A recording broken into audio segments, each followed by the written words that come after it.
Assalomu alaykum hammaga. Bir mijozimiz Mac Mini M2 kompyuterlarini olib kelganlar. Biza bu kompyuterga studio uchun mo'ljallangan aranjirovka, svideniya, mastering uchun barcha kerakli bo'lgan programmalarni o'rnatib beramiz. Bu kompyuterimizni studio ishlari uchun tayyor holatda mijozimizga topshiramiz. Mijozimizga barcha kerakli bo'lgan VST pluginlarni o'rnatib berdik. Qisqacha sizlarga o'rnatilgan VST pluginlarimizni ko'rsatib o'tamiz.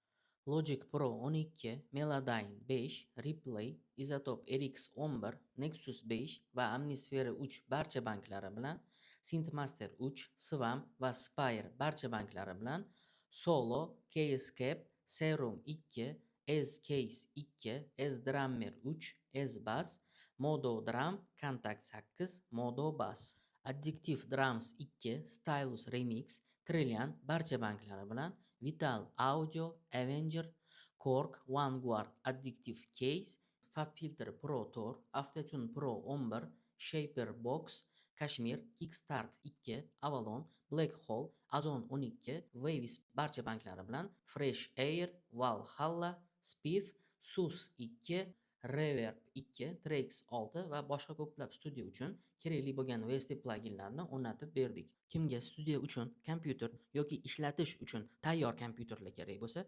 MHM Computers xizmatingizga tayyor.